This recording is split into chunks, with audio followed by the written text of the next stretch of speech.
Dans cette vidéo, je vais vous expliquer tout ce que vous devez savoir sur le street workout. Un peu d'histoire, ses personnalités fortes et surtout ses avantages et inconvénients dans la pratique. Tout d'abord, le street workout a toujours été pratiqué un peu partout et donc il y a quelques années, notamment avec les réseaux sociaux, on découvrait Hannibal Forking, donc qui a popularisé la pratique dans le monde entier. Hannibal est vraiment une légende du sport, il en pratique encore.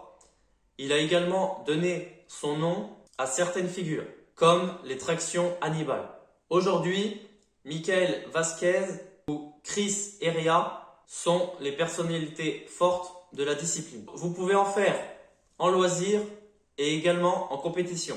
Pour les compétitions, la plus connue est Battle of the Bar, et où il y a des compétitions dans le monde entier. Je vous cite quelques règles pour les athlètes qui souhaitent participer. Ils doivent avoir des bases d'anglais. Ils doivent arriver un jour avant la compétition et confirmer leur visa. Et tous les athlètes doivent avoir un protège-dents. S'ils n'en ont pas, les organisateurs officiels de la compétition pourront leur en prêter. Donc, la compétition, comment elle se passe? C'est des rounds de 1 contre 1. Donc, au final, il y a 3 rounds de 2 minutes avec 1 minute 30 de repos entre les rounds. Le premier participant va faire un enchaînement de figures. Et ensuite, son adversaire du coup va devoir le reproduire, puis proposer à nouveau un enchaînement de figures que le premier participant va reproduire. Les athlètes sont jugés par 3 juges. Les juges leur attribuent des points dans les rounds et donc à la fin des 3 rounds, on connaît le gagnant d'après les points que leur ont attribués les juges.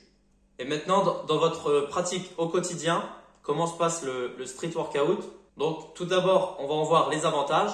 Le street workout est un sport qui se pratique partout. Que vous soyez à la plage ou à la montagne, vous pouvez faire du street workout.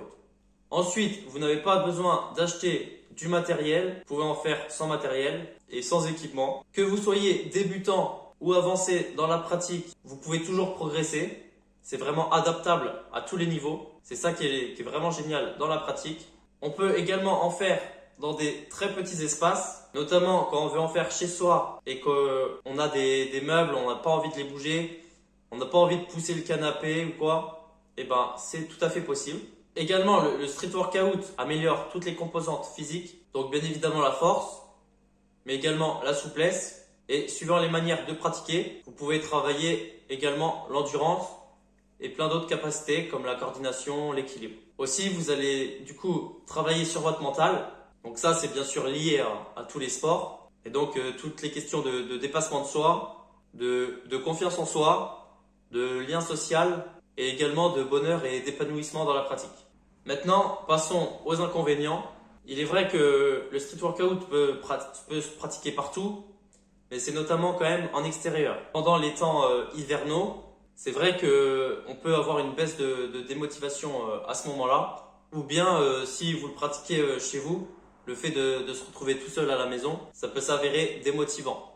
Ensuite, pour s'améliorer en street workout, c'est vrai qu'il faut être patient et persévérant. Donc là, on va pas voir les résultats tout de suite. Donc c'est sûr que ça peut être frustrant. Mais donc, je l'ai mis dans l'inconvénient, même si ça travaille les capacités mentales. Pour conclure, testez et amusez-vous. C'est vraiment le plus important. Et si vous avez aimé la vidéo, laissez un pouce bleu et abonnez-vous. Allez, bye!